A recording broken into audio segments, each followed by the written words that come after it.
Hi student, कैसे हैं आप। My name is Vidyasagar Shrivastava. देखो स्टूडेंट, इस समय हम लोग पढ़ रहे हैं यूपी पीजीटी फिजिक्स 2016 का क्वेश्चन सलूशन। और आज हमने लिया है क्वेश्चंस 101 to 125। ठीक है। Question number 101, what is the dimension of coefficient of viscosity ईटा। तो देखो स्टूडेंट, ईटा का जो फार्मूला होता है स्टोक्स लॉ के अकॉर्डिंग F/6 पाई RV। R क्या है, रेडियस है, और V क्या है, टर्मिनल स्पीड, F है फोर्स, विस्कस फोर्स। तो डायमेंशन रख दो स्टूडेंट। F की डायमेंशन होगी mL/(2), ठीक, अपॉन 6 पाई कोई डायमेंशन नहीं, R की डायमेंशन L और V की डायमेंशन L((1), टर्मिनल स्पीड। ठीक है। अब इसको सॉल्व कर लो स्टूडेंट। देखो m आ गया, एक L कैंसिल हुआ, नीचे का L ऊपर गया, L⁻⁻1 हो गया और T⁻⁻1 हो गया, यानी पहला हमारा ऑप्शन करेक्ट है। ठीक है।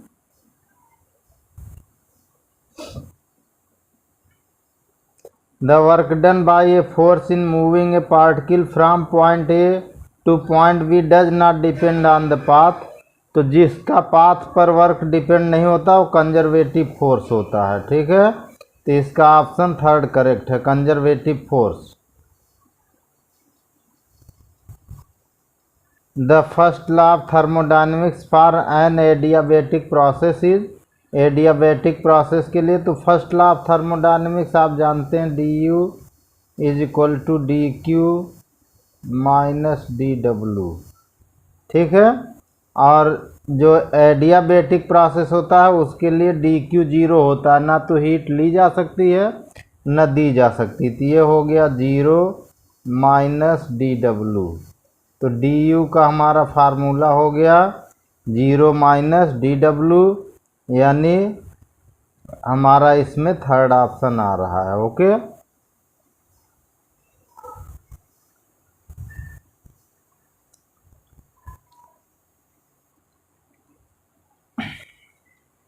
अब देखो student, a Carnot engine had the same efficiency when it works between the source at 1000 kelvin and a sink 500 kelvin. तो देखो स्टूडेंट, ईटा का जो फार्मूला होता है 1 - T2/T1 होता है। ठीक है। अब इसमें देखो कह रहा है कि दूसरी बार जो टेम्परेचर है, ठीक, सोर्स का T हो जाता है, सिंक का 1000 हो जाता है, पर इफिशियंसी चेंज नहीं होती है। तो इसका मतलब हुआ T2/T1 = T4/T3 आना चाहिए। तो हम लोग फार्मूला वही लगाएंगे, T4/T3 = T2/T1। ठीक। T4 हमारा कितना है, 1000 है। ठीक। और T3 हमारा T निकालना है, = T2 हमारा 500। ठीक। और T1 है 1000। ठीक है। ये इसका डिवाइड कर दीजिए स्टूडेंट। T की वैल्यू 2000 आ रही है। T की वैल्यू कितनी आ रही है स्टूडेंट, 2000। ठीक है। यानी हमारा ऑप्शन कौन हुआ, 2 ऑप्शन करेक्ट हुआ, सेकेंड। ठीक, 2000 correct answer. A man can see object more distant 40 centimetre. What is the power of lens needed to allow to him see very distant object. बहुत दूर वाला देखना है, तो दूर देखना है तो U पर जो ऑब्जेक्ट हो तो उसके लिए U हो गया इन्फिनिटी और V हो गया -40। इसी पर बन जाए अगर तो हमारा फार्मूला होता है 1/F = 1/V - 1/U। ठीक। यू हमारा क्या होता है, हमेशा निगेटिव होता है, लेकिन ये इन्फिनिटी आ गया तो 1/इन्फिनिटी का 0 हो जाएगा। तो इधर हो जाएगा 1/-40 और माइनस हो गया 0, तो -1/40 आ गया। पी जो होता है 100/, पी की वैल्यू आती है 100/f, 100 × 1/f, ठीक है ना। एफ की वैल्यू -40 आ गई, तो यहाँ रख दो स्टूडेंट। तो 2.5 माइनस का आ रहा है, तो थर्ड ऑप्शन करेक्ट है, ठीक है।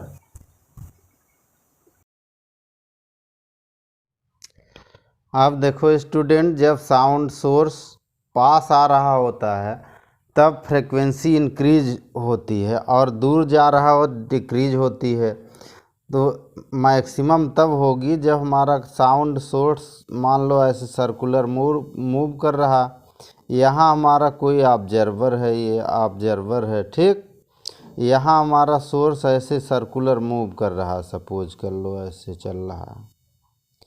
तो जब इस डायरेक्शन में चलेगा तो ये इसकी ओर आ रहा होगा, तो इसकी फ्रीक्वेंसी मैक्सिमम होगी। जब इधर जा रहा होगा Vs, तो इसकी फ्रीक्वेंसी दूर जाने के लिए मिनिमम होगी, ठीक है। तो हम क्या करेंगे, इसमें मैक्सिमम मिनिमम निकालेंगे। पहले मैक्सिमम निकालते हैं, उसमें आंसर मिल जाएगा तो आगे सॉल्व नहीं करेंगे, नहीं तो मिनिमम भी निकालेंगे, ठीक है। और मैक्सिमम का फार्मूला होता है पास आने का, n1 = n V/V-Vs, ये डॉपलर इफेक्ट का फार्मूला है। यहाँ पे देखो स्टूडेंट, n दिया हमारा 440, ठीक। V दिया है 330 अपॉन V दिया है 330। Vs हमारा इसमें नहीं दिया है, तो Vs की जगह R दिया 1.5 और हमारा जो ओमेगा दिया है 20। तो Vs निकाल लो स्टूडेंट, Vs कितना हो जाएगा, Vs = 1.5 × 20 हो जाएगा। हमने V = R ओमेगा लगाया, तो V = R ओमेगा हमने इसमें लगा दिया, ठीक है ना। तो ये हो गया 1.5 × 20, तो ये हो गया माइनस का 30 आ गया ये ना, तो वही 30 यहाँ रख दो स्टूडेंट। और इससे सॉल्व करने पर जो आ रहा है 484 आ रहा है, ओके स्टूडेंट। और ये देखे सेकंड ऑप्शन में एक ही में मिल रहा है 484, और कहीं है नहीं। तो मैक्सिमम रेंज वाली 484 सेकंड ऑप्शन करेक्ट है, ठीक है।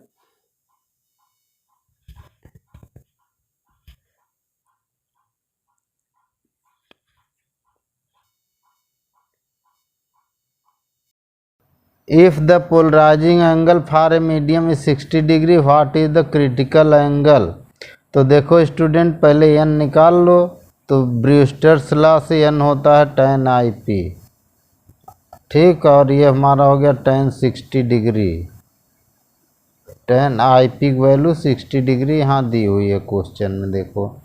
तो tan 60 की वैल्यू, n की वैल्यू आ गई √3, ठीक।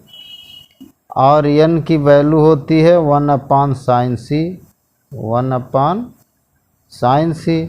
c क्रिटिकल एंगल है, तो यहाँ sin c कितना हो जाएगा, sin c = 1/n आ जाएगा, यानी 1/√3 आ जाएगा। और साइन इन्वर्स कर देंगे c की वैल्यू, साइन इन्वर्स 1/√3 आ जाएगी, यानी हमारी sin c की वैल्यू आ गई, sin c = 1/√3 आ गया। तो c की वैल्यू आ जाएगी साइन इन्वर्स, ठीक, 1/√3। और इसमें ऑप्शन आप मिला सकते हैं, तीसरा मैच हो रहा है ऑप्शन, ये ऑप्शन हमारा सही है, ठीक है।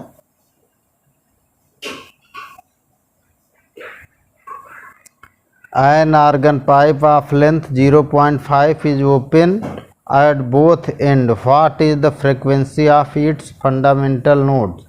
Velocity of sound in air 350 metre पर सेकेंड।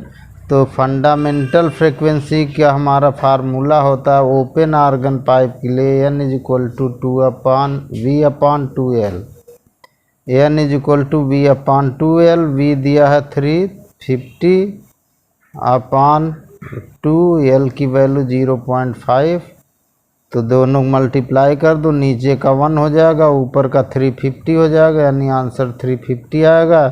पहला ऑप्शन करेक्ट है, ठीक है।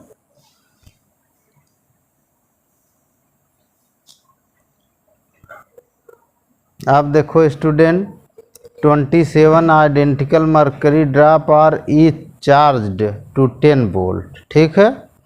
तो पहले तो हम इनका चार्ज निकाल के देखते हैं स्टूडेंट। तो हमारे लिए पोटेंशियल का फार्मूला होता है V इज इक्वल टू, ठीक, 9 इंटू 10⁻9, ठीक है। V is equal to 9 into 10⁻9 Q/R होता है, ठीक। स्मॉल ड्रॉप दिया है आइडेंटिकल और उसको बड़ी ड्रॉप में मर्ज करेगा। तो यहाँ से हम अगर V की वैल्यू हमारी दी हुई है, देखो 10 वोल्ट एक पर दिया हुआ है, तो एक का जो चार्ज हो गया Q1 हमारा यहाँ से निकल आएगा। Q1 is equal to V इधर चला आएगा 10 वोल्ट, तो 10R/9 इंटू 10⁻9 ये नीचे हो जाएगा। अभी ये कैंसिल हो जाएगा, इसलिए हम इस पर ज़्यादा जोर नहीं लगाएंगे कि इधर उधर करने का, ठीक है। Q1 की वैल्यू आई 27, Q1 इसमें आ गया हमारा, कितना आ गया 27, ठीक। तो हमारा 27 से उसमें मल्टीप्लाई कर लो, तो टोटल Q आ जाएगा 27 Q1 आ जाएगा, ठीक। अब हमारी जो V की वैल्यू उसमें हमने रख दी थी स्टूडेंट 27 Q1, तो 27 हो गया इंटू Q1 की वैल्यू यहाँ से हमने रख दिया, कितना रख दिया 10R/9 इंटू 10⁻9।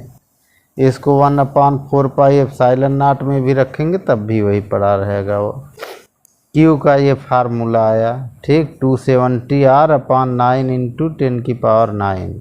अच्छा, अब हम देखें कि R जो होगा उसमें क्या चेंजिंग आएगी। तो जो हमारी 27 स्मॉल ड्रॉपलेट हैं उनका volume 4/3 pi small r cube है, और जब इनको मर्ज करके बड़ी ड्रॉप बनाएंगे तब उसका volume 4/3 pi capital R cube आ जाएगा। इससे 4/3 पाई कैंसिल हो गया और कैपिटल R की वैल्यू आ जाएगी 3 स्मॉल r। कितनी आ जाएगी 3 स्मॉल r। अब जो नया वोल्टेज होगा स्टूडेंट, नया वोल्टेज आएगा वो V इज इक्वल टू, ठीक, 9 इंटू 10⁻9। टोटल चार्ज आएगा, टोटल चार्ज कितना है 10R, ठीक, 270R अपॉन, ठीक, 9 इंटू 10⁻9, और एक और आ गया इसमें, ठीक, वो आ गया 3R, 3 स्मॉल r आ जाएगा ना, R की जगह स्मॉल r। R से R कैंसिल हो गया, ये पूरा कैंसिल हो गया, R से R कैंसिल हो गया, 3 से इसको कैंसिल कर दिया तो 90 आ गया। तो V की वैल्यू हो जाएगी 90 वोल्ट, ठीक है। आप खुद कोशिश करिए और लगाइए, ठीक है। 110 3 equal resistances R and are connected in the form of triangle. ये ऐसे ट्रायंगल हमें बन गया स्टूडेंट, ठीक। एक रेजिस्टेंस यहाँ है, एक यहाँ है और एक यहाँ, 3 रेजिस्टेंस हो गए। सब आर है, ये भी आर है, ये भी आर है, ये भी आर है। तो अगर मान लो हम यहाँ ए ले लें, यहाँ बी ले लें, ठीक, ऐसे ले लें, तो ऊपर का दोनों सीरीज हो जाएगा तो 2R हो जाएगा और नीचे का R हो जाएगा। इनका पैरेलल में फिर रेशियो बनेगा तो R डैश हमारा बनेगा, ठीक। ऊपर का है 2R और इंटू R, नीचे का हुआ 2R प्लस R, ठीक, इज इक्वल टू कितना हो गया 2/3R हो गया, 2/3 यानी सेकेंड ऑप्शन इसका करेक्ट है। ठीक है, ये ऑप्शन दूसरा आ रहा। ठीक है,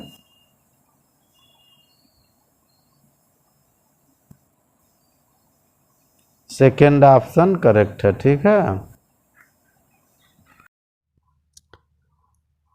अब देखो student question 111 two long parallel wires are at a distance 2r from each other if currents I and 2I flow through them in opposite direction what is the magnetic field B at the midpoint between them। एक parallel wire यहाँ बना है, देखो एक parallel wire ऐसे बने हैं दो। ठीक है, ये हो गए पैरेलल। इसमें करंट हम ले रहे हैं अपवर्ड का I, तो इसमें करंट है डाउनवर्ड का 2I, तभी अपोजिट डायरेक्शन हुई। इनके बीच की डिस्टेंस है 2r, तो ये मिड पॉइंट पर हम ले रहे हैं P, तो R इधर हो जाएगा और R इधर हो जाएगा। ठीक है, तो मैग्नेटिक फील्ड पॉइंट P पर जो आएगा उसका फार्मूला होगा B = μ0/2π I/r पहले वायर से, और दूसरे से हो जाएगा μ0/2π 2I/r। ठीक, ऐसा इसलिए होगा कि अगर दोनों वायर पर हम पाम रूल लगाएं तो मैग्नेटिक फील्ड की डायरेक्शन सेम होगी, तो दोनों वायर के मैग्नेटिक फील्ड निकाल कर ऐड कर लेंगे। ऐड करने में जो कॉमन पार्ट है उसको हम लोग बाहर निकाल लेते हैं। कॉमन पार्ट हमारा हुआ μ0/2π I/r हुआ, ब्रैकेट में आ गया 1+2। ठीक, कॉमन निकाल लिया बाकी हमने, और ये रिजल्ट हमारा निकल आया μ0/2π। ठीक, 3 μ0I/2πr, और ये हमारा सेकेंड ऑप्शन मैच हो रहा है। ओके स्टूडेंट, तो हमारा दूसरा ऑप्शन इसमें करेक्ट है। ठीक है, ये सेकेंड ऑप्शन करेक्ट है। ठीक है, देखो स्टूडेंट सिंबल पूछ रहा है एनपीएन ट्रांजिस्टर का, तो एनपीएन ट्रांजिस्टर हम लोग ऐसे बनाते हैं, ये लिख देते हैं NPN। ठीक, और ये हमारा होता है इमीटर, इधर होता है, इधर होता है कलेक्टर, और यहाँ होता है बेस। वो तो बना ही है। जब करंट E से B की ओर चलती है, E से B की ओर, तो PNP होता है, और B से E की ओर चलती है तो NPN होता है। तो B से E की ओर करंट चलेगी हमारी, NPN होगा, यानी हमारा B ऑप्शन करेक्ट है इसमें। ठीक है,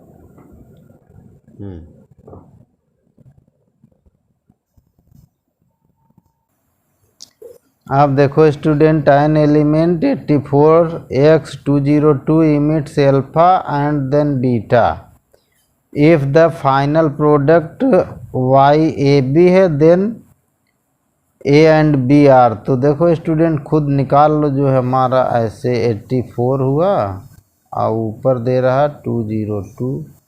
ठीक, एक अल्फ़ा इसमें से माइनस कर दो, ऊपर वाले में से 4 माइनस हो जाएगा, तो ये हो जाएगा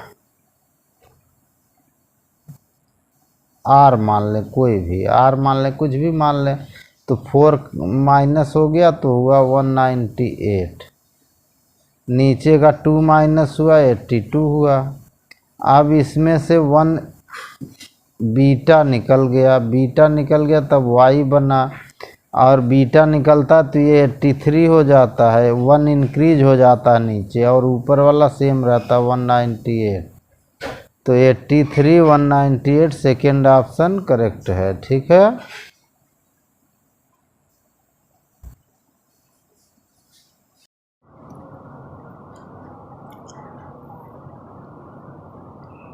देखो student 114 which of the following is incorrect. इसमें क्या निकालना, हमें इनकरेक्ट निकालना, कौन सा इनकरेक्ट है। तो देखिए हम इसको पढ़ते हैं student, neutral pi meson disintegrates into 2 photon, सही है ये। Average life of positive and negative pi meson about near about 10⁻⁻8 second. Mass of neutral pi meson is about 264 times, ये भी लगभग ठीक ही है। Positive pi meson is a stable particle, तो कोई भी पाई मेसान स्टेबल नहीं होता है, इसलिए 4 हमारा आंसर होगा। ये गलत है, ठीक है ना, यही आंसर है हमारा 4, ठीक है। तो इसका आंसर हमारा हुआ 4, ऊपर के सभी करेक्ट हैं, ठीक है।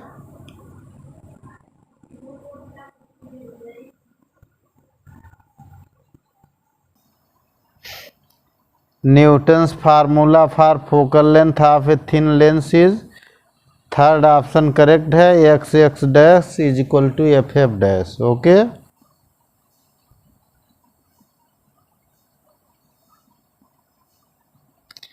ए prism of angle 60 degree has minimum deviation 30 degree.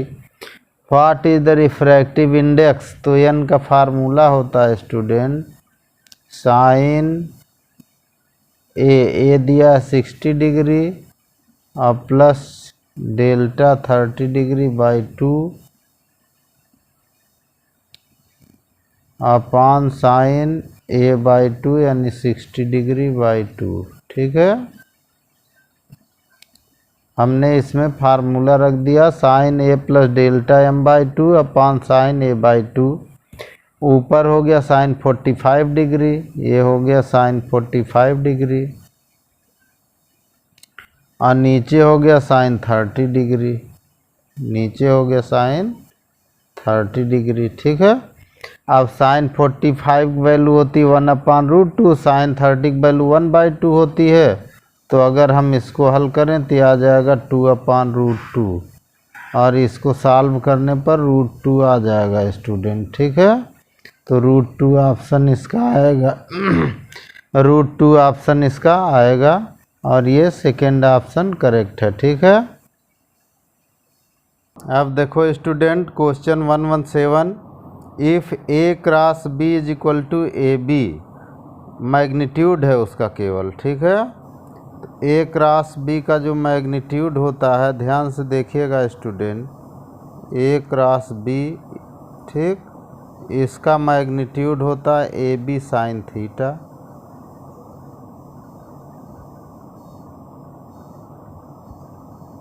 ठीक।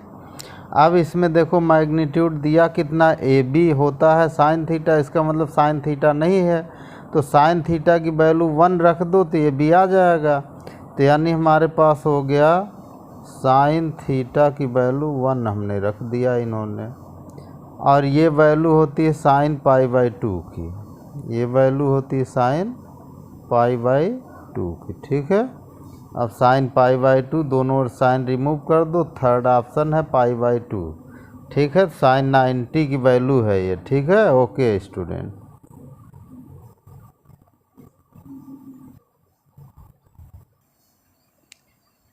Boolean expression for AND gate होता है y is equal to A dot B, ठीक है। एंड गेट का y is equal to A dot B होता है। What is the relation between orbital and escape velocity, देखो student formula होता है v is equal to √2v0, ठीक है। ये पहला ऑप्शन करेक्ट है। आप इसको ऐसे लगा सकते हैं, ऑर्बिटल स्पीड का फार्मूला था v0 is equal to √gm/r, ठीक है। और एस्केप वेलोसिटी का फार्मूला होता v is equal to √2gm/r। दोनों डिवाइड कर दो तो सेकेंड ऑप्शन, पहला ऑप्शन निकल आएगा v is equal to √2v0, okay student. Equation of Bernoulli's theorem, Bernoulli theorem होती है p + ½ ρv² + ρgh is equal to constant, third option correct है, ठीक है। Question 121, if a simple pendulum is falling freely under gravitational force of attraction, its time period will B,